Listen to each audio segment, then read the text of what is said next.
We're sorry, the number you have dialed is not in service at this time. Hello my beautiful stars, long time no see, and I am so happy to be back to my YouTube channel. And why am I here? I am here because I want to share with you some things, some news about China from the last week. I'm gonna share them with you today, and it's kind of very similar to the show called Last Week Tonight.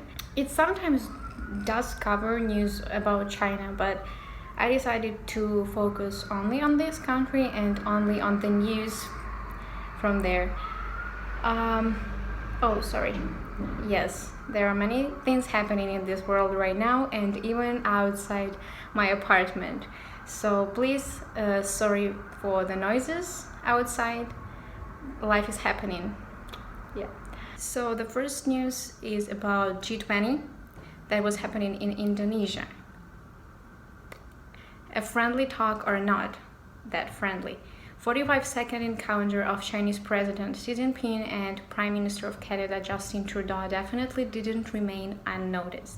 While you're welcome to check the video of a short dialogue and make your own conclusions, here are some points mentioned. So Xi Jinping accused Trudeau of inappropriately leaking the content of their discussion and also claimed that what was reported in the media was not an accurate reflection of their conversation. Trudeau in his turn said that Canada believes in free and open and frank dialogue and that while they have disagreements, they should work together.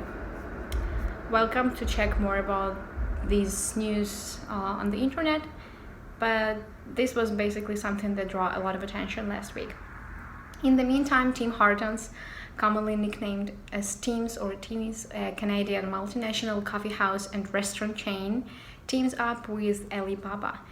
E-commerce giant Alibaba's Freshippo will begin sales next month at its stores, of which it has more than 300, as well as through its official app, it said in a statement. In fact, Tim Hortons opened its 500th outlet in China last month and has set its sights on having a profitable network of 2,750 stores in the country by 2026. That's a lot, and Tim Hortons is becoming extremely popular in China. However, they're still not as popular as Starbucks with, correct me if I'm wrong, but almost 6,000 outlets of their restaurants around the country.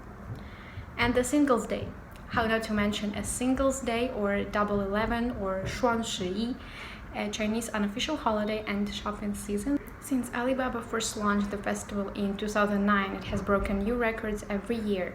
The Singles Day shopping festival is not so crazy anymore, some people say. Why? Alibaba and Jingdong.com aren't saying what's this year's sales data, and there are two main reasons that e-commerce giants may have decided not to release their numbers. The first one is the data could look bad to the company's shareholders, or the second one is that the companies might want to present an image that is more suited to the common prosperity agenda by Xi Jinping. And the last one but not least, well, actually this news should be updated. I found this news like a couple of days ago, but today I found a new one that is basically very contrary to this one. So this one is like China relaxes health guidelines for tourism and entertainment industries, and the ministry announced the end to the so-called circuit breaker system that previously prohibited travel companies from organizing cross-region domestic tours to a designation where any country or district had areas labeled as middle risk or high risk for COVID-19.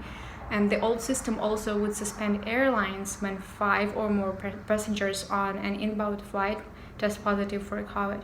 Today I found the news that told that COVID restrictions are stricter again because there are many new cases arising, especially in Beijing and Guangzhou.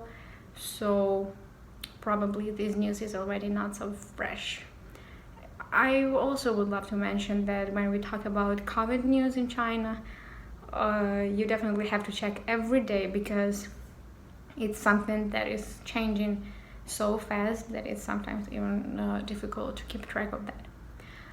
So these are 4 news I wanted to share with you. This is the beginning of our last week today about China. I think that's pretty nice to know something regarding this country and the society and politics and many other things. That's why I will try to collect even more news, only interesting and reliable ones, and I will share them with you next week. In the meantime, please take care, be safe, and I look forward to meeting you next week. I love you all, and I'm happy to be back to my YouTube channel.